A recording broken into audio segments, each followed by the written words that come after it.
Police file.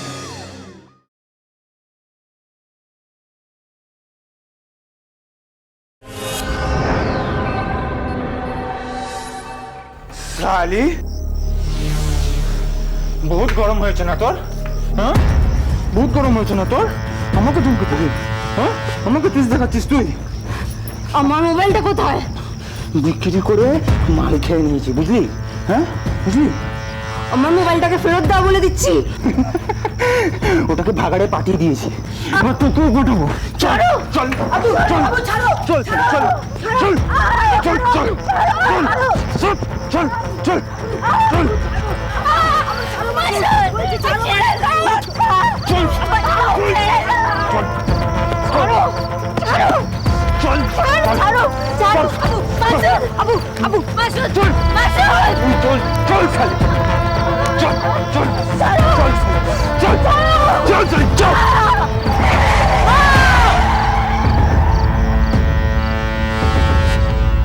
আমরা 30 April একটা অভিযোগ পাই তাজমিরা বিবি।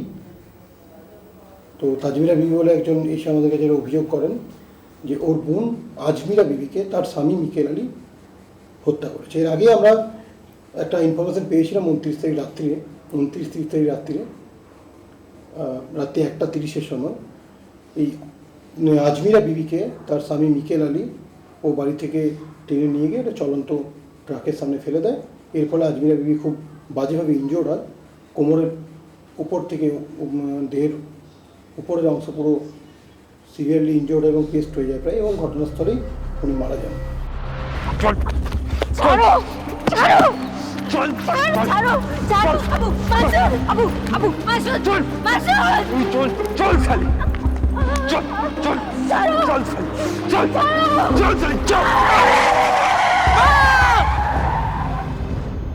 তেরো বছরের সন্তানটির সামনে তার মাকে হয়তো এমন এক ভয়ঙ্কর মৃত্যুর দিকে ঠেলে দিতে নরকের জল্লাদদেরও হাত কাঁপে, কিন্তু এমন নারকীয় কাজ করতে বিন্দু মাত্র হাত কাঁপলো না মোর্শেদের।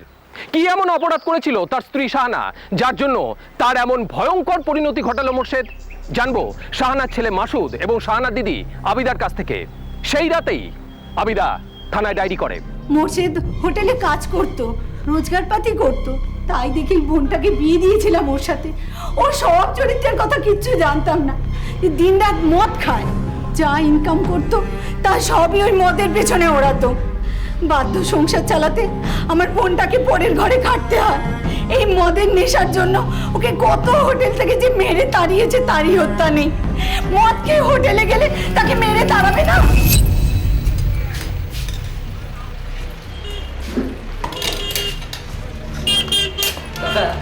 কিন্তু আজ আমার পুরো মদের চুর হয়ে আছে। কোনো যদি দেখেছ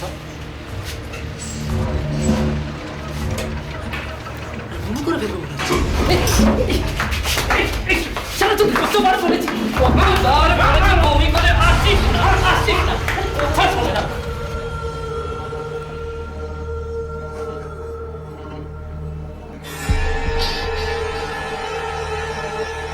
স্যার।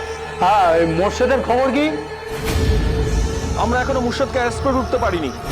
আমরা ওর বাড়ির সামনেই আছি, দেখছি এখানে গা ঢাকা দিয়ে আছে কিনা। ওই স্কাউন্ডেলটা যেন এলাকা থেকে পালিয়ে যেতে না পারে, সেই সুযোগ ওকে আমরা দেবো না স্যার। Right sir. স্যার, আশেপাশে কেউ নেই। ভালো করে দেখেছো তো? চলো ঘরটা সার্চ করে দেখা যাক।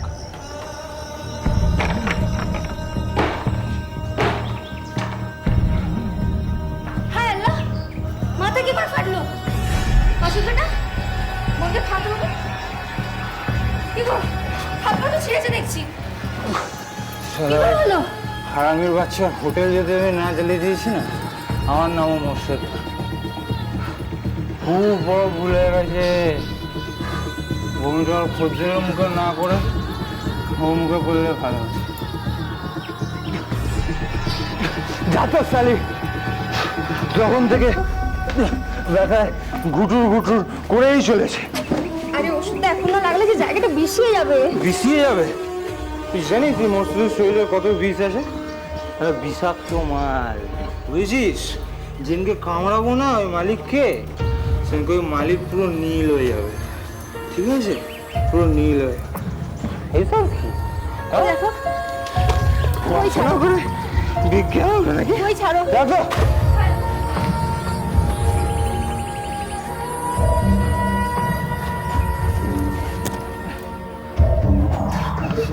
এই শোনো, আমার ঘায়ে খোঁটা দিতে খুব ভালো লাগে না তো? ছাড়ো। হ্যাঁ আমার ঘায়ে খোঁটা দিতে খুব ভালো লাগে না? তোর না আজকে মালকিনের বাড়িতে বাথরুম মাজতে যাওয়ার আছে? আছে তো। হ্যাঁ তুই বাড়িতে থাকলে আমার শান্তিতে ঘুমাতে দিবি না। ঠিক আছে চল চল চল কোথায় গেলি? চল তুই বেরো, তুই থাকলে আমাকে শান্তিতে ঘুমাতে দিবি না। যা গিয়ে মালকিনের বাড়িতে কাজ করতে যা যা। এই সারা খাট বিছানা তো কোথায় গেল? আরে কোথায় গেল? হায় আল্লাহ, কি করি এখন মানুষটাকে নিয়ে? ওঠো ওঠো। মাসুদ, এই মাসুদ, কি হলো? আরে এসে টেনে তোল, আমি একা পারি তুলতে? পড়ে থাকুক না, আবার ঘরে তুলতে হবে কেন? ঠিক করে ধর। কি করছিস? ওদিকে তিনটে বাজতে গেল, 2 মিনিট দেরি হলে মালকিন আবার কেচার কেচার করবে। সাবধানে সাবধানে। কি আর করবি বল, এখন এই মানুষটাকে নিয়ে সারা জীবন টানতে হবে।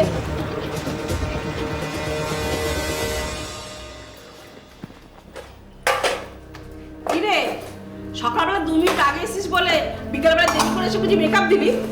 অত হিসেব পত্র বুঝি না গো দিদি, অত বুঝলে কি আর তোমার এখানে কাজ করতাম? ব্যারিস্টার হয়ে যেতাম না? লেখাপড়া জানা নেই কিন্তু কথায় তো ব্যারিস্টারও ফেল করে যাবে রে। আসলে আজ রোববার তো, বাচ্চাগুলোর স্কুল ছুটি, ওদের ওই খাইয়ে পড়ে আসতে একটু দেরি হয়ে গেল গো। রোববার তো কি হয়েছে, তোর ছেলেটা তো বেশ চোস্ত, ও বোনদের খাওয়াতে পারতো না? তা পারবে না কেন গো দিদি? আসলে তোমার থেকে কি লুকোবো, আমার মানুষটাকে তো জানো, সারা দিন মদ খেয়ে চুর হয়ে থাকে। আজ তোমার কোথা থেকে মাথা ফাটিয়ে গা হাত পা ছিঁড়ে কুটে ঘরে এসেছে, ওর ওই মলমপট্টি করতে গিয়ে একটু দেরি হয়ে গেল গো। ঠিক আছে বাবা, আর গপ্প করতে হবে না, ঝটপট বাসনগুলো ধুয়ে নে ছাদ থেকে জামা কাপড়গুলো নামিয়ে নিয়ে আয় যা। আচ্ছা আচ্ছা।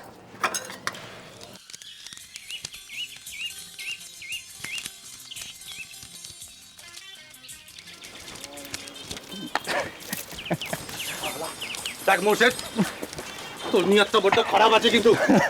আরে আরে ভাই, এই মগনায় খাওয়া তোর তোর স্বভাবে দাঁড়িয়ে গেছে। ও কি চিল্লু নিতাই, দেখ দেখ দাদা এদিকে দেখ, ওই তোর বউয়ের ভাই এসছে দেখ। তুই আবার ছাড়া থেকে বয়ের ভাই হলি কবে থেকে? সময় খারাপ গেলে মনে করাতে হয় রে নিতাই দা, শালা মানে শুধু গালি না, শালা বউয়ের ভাইও হয়। আরে ওসব সম্পর্কে সুশ্রুতি দিয়ে না আমার ব্যবসা চলবে না, বুঝেছিস? ভালো করি মাখো তেল, বুঝেছিস? আচ্ছা তাই নাকি? যদি কড়ি ফেললেই তেল মাখতে হবে, তাহলে তোমার বউকে বোন কেন, বই বলবো? এই মুর্শেদ, মেরে মুখ ভেঙে দেবো শালা। একটা শালা ধার দেনা শোধ করার নাম নেই, তাহলে আমার মজা কি মারছ? আরে বাবা তুমি এত রেগে যাচ্ছ কেন? আরে শোনো না রে বাবা, তোমার টাকা মেরে কি আমি কোথাও পালিয়ে যাবো? তোমার টাকা মেরে কি আমি কোথাও পালিয়ে যাবো? তো আজব ব্যাপার রে বাবা। এই শোনো না, আমার তো সব কিছুই তোমার, আমার গোটা বডিটা তোমার, বিশ্বাস করো। আমার চোখ, আমার নাক, আমার কান, আমার কিডনি, তুমি যা ইচ্ছা বিক্রি করে তোমার টাকা, তোমার ধার মিটিয়ে নিও। বললাম তো আগে টাকা আন তারপর মাল, বুঝছিস? এটাই তোমার লাস্ট কথা? সারা তোর লজ্জা শরম থাকে তাহলে বুঝিস কোনটা লাস্ট আর কোনটা ফার্স্ট। তুমি এই কথাটা বলতে পারলে তো? তুমি এত বড় কথাটা বলতে পারলে তো? আমি তোমায় বলছি শোনো, আমি যদি টাকা নিয়ে এসে তোমার মুখে না মেরেছি না, আমার নামও মোর্শেদ আলী না। আচ্ছা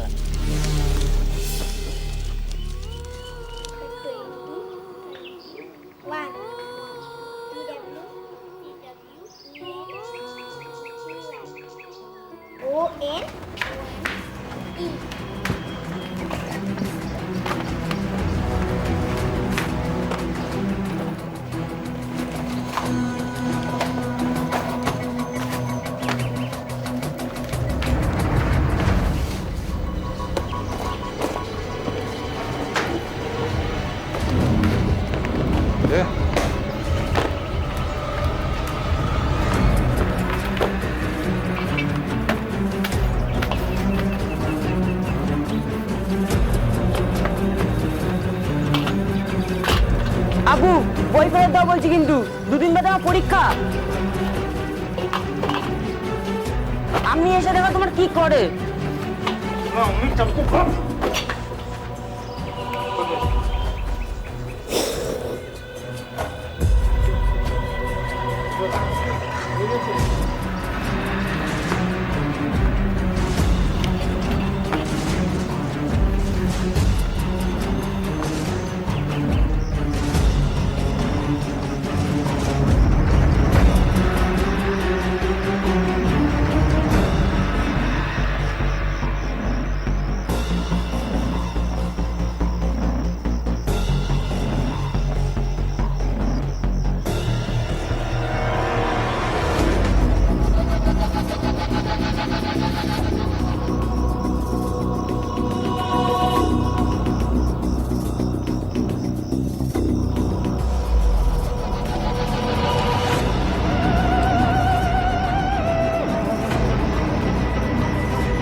ভাত আছে? এই ভাত হবে রে? হচ্ছে দাদা, শুধু রুটি হবে। যাতে রুটি আর সবজি আছে? বলুন দিচ্ছি। এই হারামি, তুই আবার এসেছিস এখানে? বেরো, বেরো এখান থেকে, নইলে জুতো দিয়ে বের করে দেবো। আরে কেমন নির্লজ্জের মতো বসলো দেখো। এই, ওঠ, ওঠ, ওঠ। তোকে না বলেছিলাম এখানে আসবি না? হ্যাঁ, নির্লজ্জের মতো বেহার মতো আবার চলে এসেছিস। চল, বের, বের। গায়ে হাত দিবি না, আর কিন্তু এখনো শোকায়নি। আমার পাওনা গয়না সব মিটিয়ে দাও, আমি চলে যাও। পাওনা গন্ডা, কিসের পাওনা গন্ডা? এ মাসে যে 10 দিন খাটলাম রে মাংনায়। আর আমার যে 10খানা খরিদ্দার নষ্ট হলো, তার কি হবে? আচ্ছা ঠিক আছে ঠিক আছে, 10 দিনের বেতন নাই রে, 50টা টাকা দিই, মাত্র 50টা টাকা। আজ রাতের মধ্যে খোড়া 50 টাকা গেল, 5 টাকা দেবো না। ভাগ সালা। আচ্ছা ঠিক, মাথা গরম করো না, মাথা গরম করছো কেন? 30টা টাকা দাও, 30টা টাকা আমার লাগবে। আরে এ তো আচ্ছা জানো তো, মান না খেয়ে যাবি না এখান থেকে? এই হরি, এই মধু, বের করতে এটাকে। এই, এই, তোকে বললাম না এখান থেকে চলে যাবে। চলো, চলে রাখ, তোর মধ্যে এখানে দাঁড়িয়ে আছে। চল, চল, চল, চল, চল এখান থেকে। বের কর জানোয়ারটাকে, বের কর। চল। মানুষটাকে নিয়ে আর পাচ্ছি না গো দিদি। আমার জীবনটাকে তো নষ্ট করেইছে, এবার আমার বাচ্চাগুলোর জীবনও নষ্ট করে দেবে। নাহলে তুমি ভাবো, 2 দিন বাদে ছেলেটার পরীক্ষা, আর তারই বই বেঁচে কিনা মদ খেয়ে এলো। এই নে, তোর এই মাসের বেতনটা অ্যাডভান্স দিয়ে দিলাম।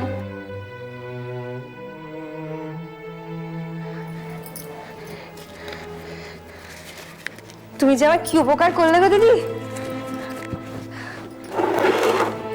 বই কেনার টাকাটা জোগাড় না করতে পারলে ছেলেটা আমার ডাহা ফেল করতো গো। এবার তুমি দেখো, আল্লাহ তোমার সকল মানে ঠিক পূরণ করবেন। ঠিক আছে ঠিক আছে, কথাটা যেন মাথায় থাকে। মাস শেষ হলে আবার বেতন চেয়ে বসিস না। কি বলছো গো দিদি? অমন বললে আল্লাহ যে আমার জাহান্নামে পাঠাবে। ঠিক আছে যা, তুই কাজ কর।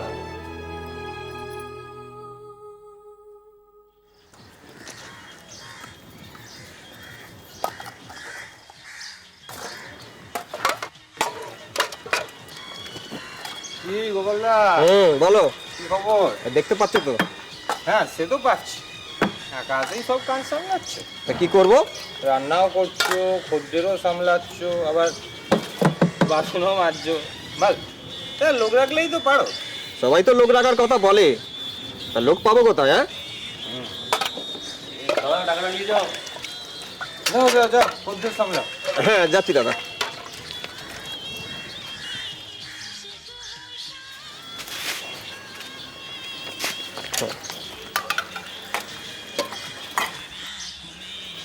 ওই ওই ওই ওট ওট ওট ওট ওট। কি হলো? তোকে আমার থালা বাসনে কে হাত দিতে বলেছে? কে হাত দিতে বলেছে? যা সালা, এই তো বললে তোমার লোক দরকার। না বাপু, কাজের লোক না পাই আমি নিজের হাতেই সাফ করবো, তবে তোমার মতো লোকের আমার দরকার নেই। যা সালা, আমি কি করলাম? তো সব কীর্তিকলাম আমি জানি, বুঝছিস? ওই যে সনাতনদের হোটেল, তারপরে ফরিদদের হোটেল, তারপরে ওই মনোদের হোটেল, তোরা কেন তাড়ালো তা জানি না, মনে করেছিস? সালা 24 ঘন্টা রাখো, মদ খেয়ে চুর হয়ে রয়েছে। ওকে আমি হোটেলে কাজে রাখবো, আর ওরা মদ খেয়ে আমার খদ্দেরের গায়েতে ঢলে পড়ে বমি করবে। হ্যাঁ,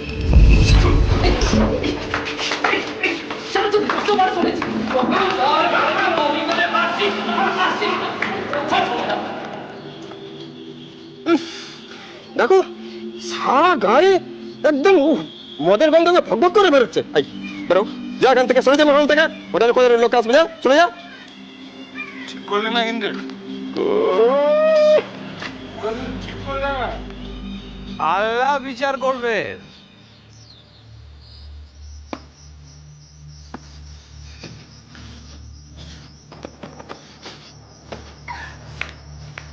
তাকে কেমন লন্ড ভন্ড করে ফেলছে দেখো, মাথায় মদের নেশা চড়ে গেলে যেন ঝিঙে পেয়ে বসে। টাকা কোথায়? আমার পেটের মধ্যে চিনে সব বার করে ফেলো। তাই করবো। না না বাবু, না, আমি বলছি টাকা কোথায় আছে? কোথায় আছে? কোথায় আছে? আগে দাঁড়টা ফেলো। মাথা গরম হয়ে আছে কিন্তু, কেটে ফেলবো বলে দিলাম না। কমি করিস না, কোথায় আছে বলটা? চামকে আছে। চাবি কোথায়? চাবিটা দে। ট্যাঙ্কিতে টাকা গজ গজ করছে। চাবি কোথায়? দিচ্ছি।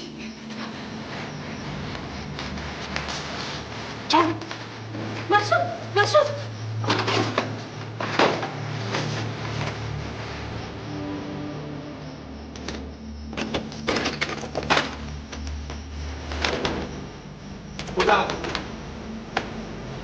টাকা ট্যাঙ্কে থাকলে তো পাবে। হুড় করে জিনিসপত্রগুলো রং করে বার করলে কি টাকা আপনি ট্যাঙ্কে জমে যাবে? টাকা ছিল কোথায় মনে নেই? তোদের বই বিক্রি করে মদ দিনে এসেছিলে, যা টাকা ছিল আমি ওই বই কিনে নিয়ে এসেছি। হ্যাঁ, তোদের তো পাল আমি আগুন লাগিয়ে দেবো, বুঝিস তো? আগুন লাগিয়ে দেবো।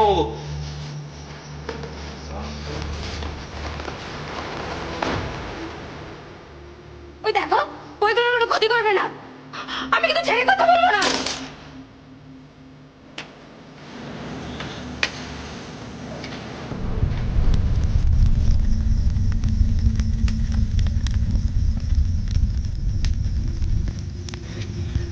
মা দেখো, না সব বই জ্বালিয়ে দিল।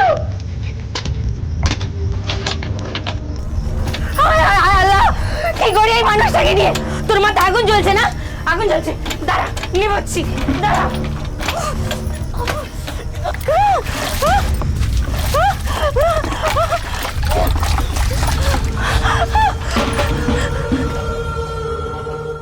স্যার, আমরা ঘর ভালো করে তল্লাশি করেছি, ও ঘরে নেই স্যার।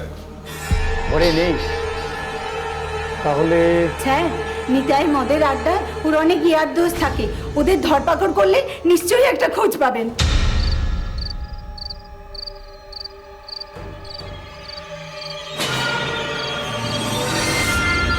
অমিত, খোঁজ নিয়ে দেখো তো ওই এলাকায় নিতাই চোরা মদের ঠেক কোথায় আছে, ওখানে ওর খোঁজ পাওয়া যেতে পারে।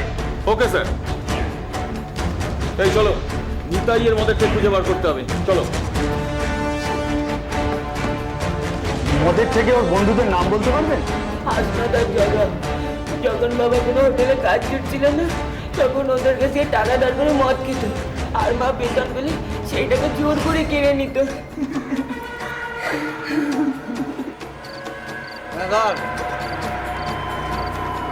পুলিশ আসছে, পালা পালা।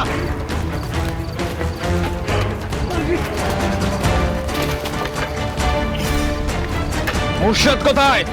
কে মুর্শিদ? শালা তোর এত সাহস, হ্যাঁ? 1,500 টাকা মাল খেয়ে ধার করে আর আমার গায়ে হাত তুলিস, হ্যাঁ?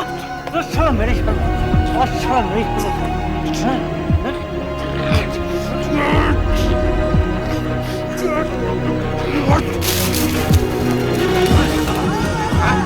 আমার কথা কাছেও 700 টাকা ধার করেছিস। কবে দিবি বল সালা? আমার দিদাই তার মাঝখানে তুই আসিস না। দাদা মাসখানে আসিস না? হ্যাঁ সালা মমদাবাজি হচ্ছে, মমদাবাজি। টাকা বের কর, সব কিডনি বের করে দেবো তোর। টাকা বের করবো আজকে।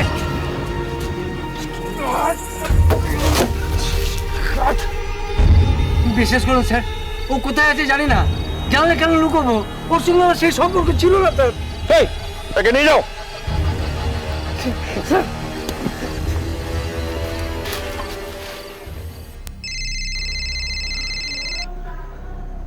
স্যার।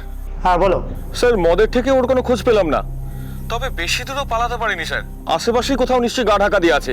আজ রাতের মধ্যেই ওকে অ্যারেস্ট করতে হবে। Right sir. স্যার, কোনো হোটেলে ওর কাজ জুটতো না, তাই ভ্যান চালাতে শুরু করেছিল। যা রোজগারপাতি হতো সবই ওই মদের পেছনে ওড়াতো। একটা টাকা সংসারে দিত না, উল্টে আমার বোন যা রোজগার করতো সব মেরে ধরে কেড়ে নিত। কতবার আমার বোনটাকে আর ওর বাচ্চাদের মেরে ধরে বাড়ি থেকে বার করে দিয়েছে। ওরা কান্নাকাটি করে আমার কাছে এসে পড়েছে। আমি এই মানুষটাকে নিয়ে আর পারছি না রে দিদি। আমার জীবনটাকে তো ছাড়খাড় করেই দিল। এবার আমার বাচ্চাগুলোকে নিয়ে চিন্তা, ওদের ভবিষ্যৎটাও নষ্ট করে দেবে। আমি আর কতদিন আগলে আগলে রাখবো বলতো? ভুলটা আমাদেরই হয়েছে রে। ছেলেটার সম্পর্কে যদি বিয়ের আগে খোঁজ খবরটা নিয়ে নিতাম, তাহলে তোর এই ভুলের মাসুলটা আর গুনতে হতো না।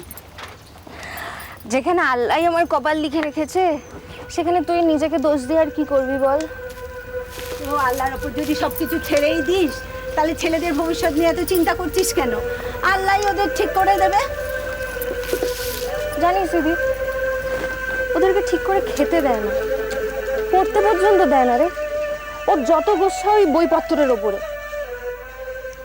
বইগুলোকে পুড়িয়ে দেবে, বেচে দেবে। তোর লেখা পড়ে না আমি আগুন লাগিয়ে দেবো, বুঝেছিস তো? আগুন লাগিয়ে দেবো।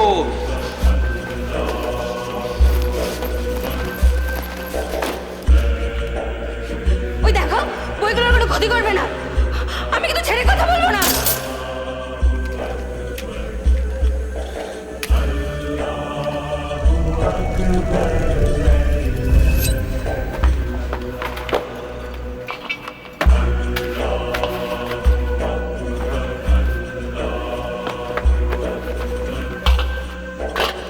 আবু, বই ফেরত দাও বলছি, কিন্তু দুদিন বাদে আমার পরীক্ষা।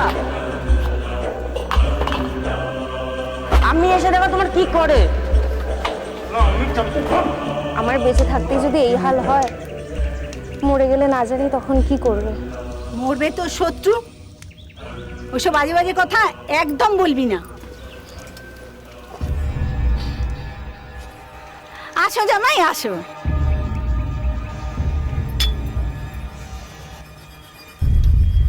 তোমার কথাই হচ্ছিল। দুই বোন মিলে আমার নামে গাল পাড়ছিলে বুঝি? গাল পাড়তে যাবো কেন? দু বোন মিলে কি ঘর সংসারের দুটো কথা বলতে নেই? তা আমায় দেখে উনি ভেতরে ঢুকে গেলেন কেন? এখানে বসলে কেন? ঘরে চলো। থাক থাক, আজ কি আর ঘরে বসার সময় আছে? কত বেড়ালো তো দেখেছো। ও আবার গিয়ে ভাত চড়াবে তবে কিছু খেতে পাবে। এই শোন, এদিকে আয় না, যা গিয়ে আম্মিকে ডেকে নিয়ে আয়। ভাত চড়াবে কেন? আমি সবার চাল নিয়েছি, এখান থেকে খেয়ে দিয়ে তারপর যা। কইটা বেরোতে এত সময় লাগে? সানা, মাথাটা তো গরম করো কেন? একটু ঠান্ডা হও না। আর শোনো, ওইসব ছাইপাস খাওয়াটা একটু বন্ধ করো। ও জামাই, জামাই, ও জামাই, জামাই, আরে কি করো? দেখো না তুমি কি কিভাবে হেঁটে নিয়ে যাচ্ছে। ও জামাই, জামাই। নিয়ে মোর্শেদের থেকে আলাদা থাকতে শুরু করে শাহানা। লোকের বাড়িতে কাজ করে কতটুকুই বা উপার্জন, তবু তাই দিয়ে বাড়ি ভাড়া, ছেলে মেয়েদের লেখাপড়া, সংসার খরচ সবটাই চালাতে হতো তাকে। কিন্তু আলাদা থেকেও কি নিস্তার ছিল মোর্শেদের থেকে?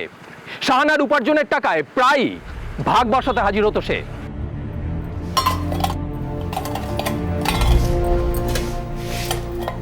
মানুষ তো আর নেই গো মানুষ।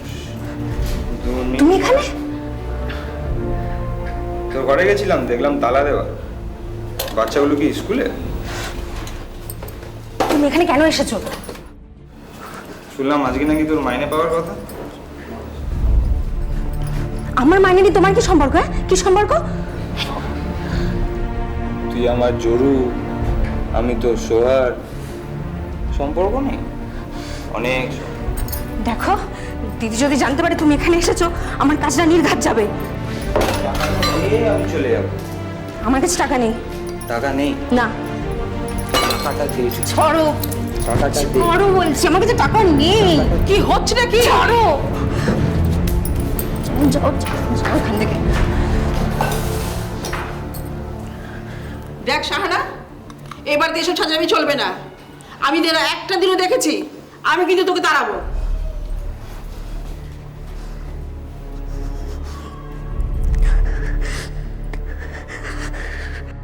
আব্বা যখন তখন আসতো মার কাছ থেকে টাকা চাইতে, মারধরও করতো। আজ যখন এসেছিল মা তখন কাজ থেকে বাড়ি ফেরেনি।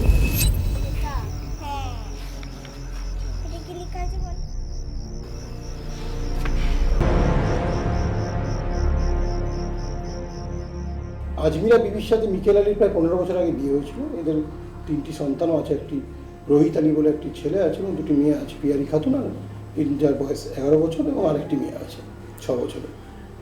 তো এরা প্রায় 1 বছর ধরে সেপারেশনে থাকছিল। মিকেলের এরা যেটা ক্লেম করছে তাজমিরা বিবি, যে আজমিরা মিকেলের অত্যাচার সহ্য না করতে পেরেন ওই নরসিংহপুর বলে একটা জায়গা আছে দত্তপুরে, ওখানেই সেপারেটলি এরা থাকতো।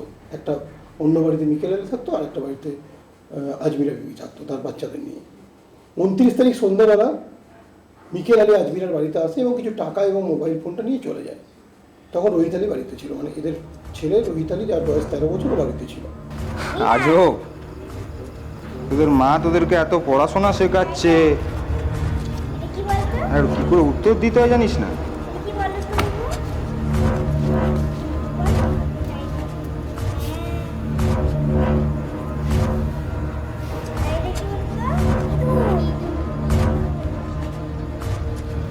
মাকে বলিস এসেছিলাম।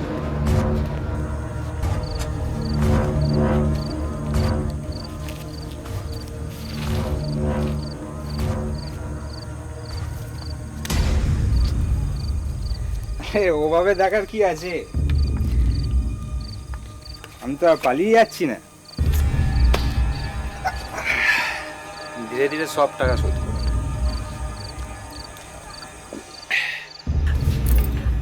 আর পারছি না। হায় আল্লাহ, কি করি এই মানুষটাকে নিয়ে? আমার মোবাইলটাও নিয়ে গেছে, ওটা বেঁচে তো মদ খেয়ে নেবে।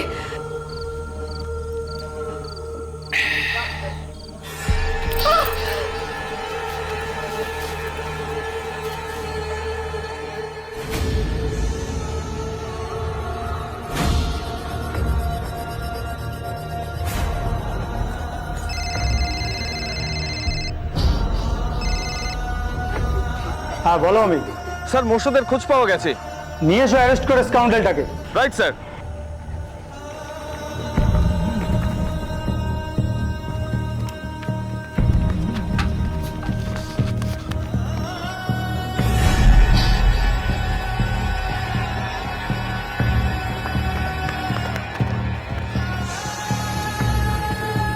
আমি কিছু করিনি।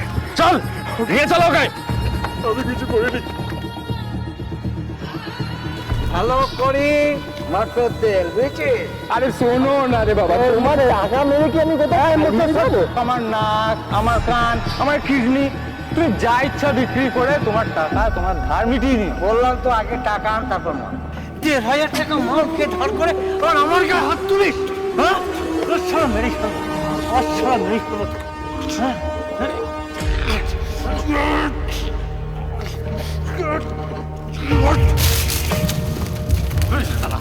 হ্যাঁ তুই আমার কাছেও 700 টাকা ধার করেছিস, কবে দিবি বল শালা? আমার দিদাইটার মাঝখানে তুই আসিস না। নিতাইদার মাঝখানে আসিস না?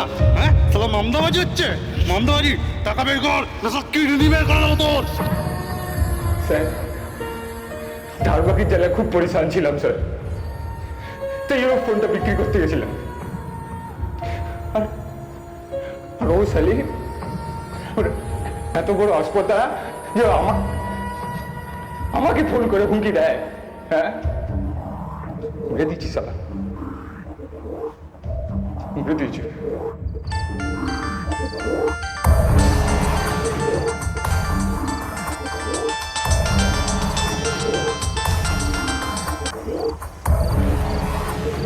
হ্যালো, হ্যালো, তোমার আসপদ্ধতা কম না?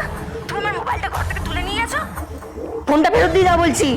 এই শালি, তোর বহুত গরম হয়েছে না? হ্যাঁ, যাচ্ছি। হ্যাঁ আসছি, তোর ফোন ফেরত দিতে আসছি। তুই ঘরে থাক, ঠিক আছে? কোথাও যাবি না। হ্যাঁ আমি ঘরেই থাকবো, এসো তুমি। আমি আসছি।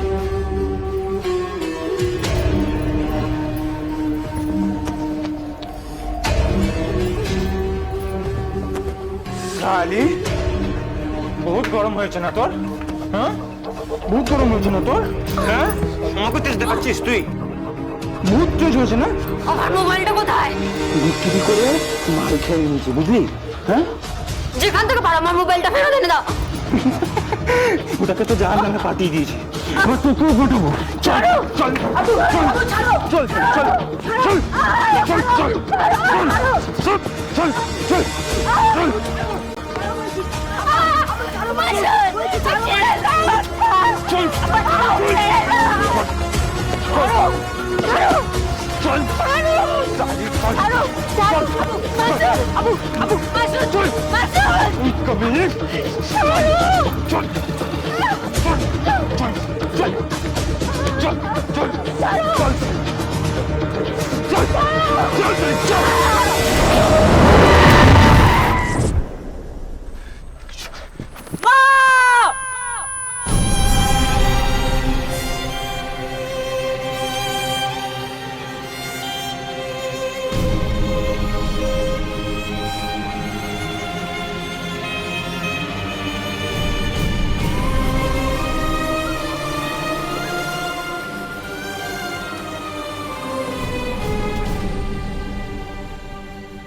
রোহিতানি ওর মা ফিরে আসার পর পুরো ব্যাপারটা যখন বলে, তখন আজমিরা বিবির সঙ্গে মিকেল আলীর ফোনে কিছু অল্টারকেশন হয়। তারপর রাত্রিরে মিকেল আলী ওদের বাড়িতে আসে, আজমিরার চুলের মুঠি ধরে টানতে টানতে বাড়ির বাইরে নিয়ে আসে। যখন এই বাইরে নিয়ে আসে তখন রোহিত আলী, ওদের যে ছেলে রোহিত আলী, ও পেছনে পেছনে যায়। ওই এই ঘটনার আইউইটনেস মেনলি ও যেটা ন্যারেট করছে, পুলিশের কাছে এটা বলেছে যে ওর বাবা মিকেল আলী ওর মা আজমিরা বিবিকে টানতে টানতে নিয়ে যায় এবং যশোর রোডের উপরে, নরসিংহপুরি একটা যশোর রোডের উপরে বাড়ি থেকে 200 মিটার দূরে ওকে একটা চলন্ত ট্রাকের সামনে ফেলে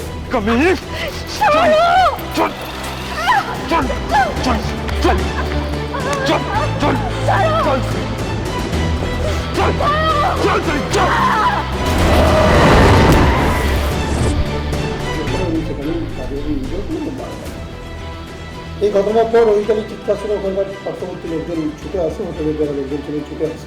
পুলিশে খবর দিয়ে পুলিশ বডিটা তৎক্ষণাৎ ওটাকে তুলে পোস্টমর্টমের জন্য পাঠায় এবং ওই রাত্রে আমরা মিকেল আলীকে অ্যারেস্ট করি।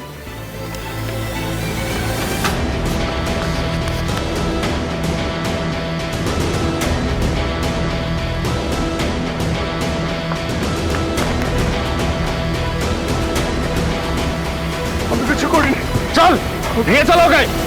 আমি কিছু করিনি।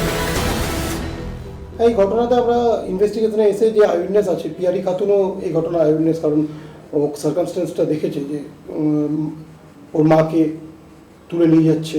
ওটাকে তো জাহান নামে পাঠিয়ে দিয়েছি। এবার তোকেও পাঠাবো। চল চল চল চল চল চল চল চল চল চল চল চল।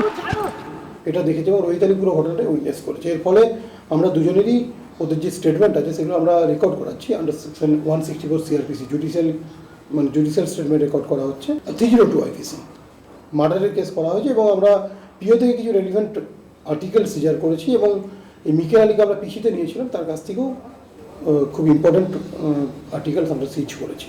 মোর্শেদ যে অপরাধ করেছে তার জন্য আমাদের সংবিধান হয়তো তার সর্বোচ্চ সাজা ফাঁসি দিতে পারে, কিন্তু ঈশ্বর বা আল্লাহ যিনি মানুষকে সৃষ্টি করেছেন, মানুষের ভালো কর্মের ফল যেমন তিনি প্রদান করেন, ঠিক তেমনি মানুষের কুকর্মের সাজাও বিধান করেন তিনি। মোর্শেদের এই অপরাধের কি সাজা তা হয়তো নরক।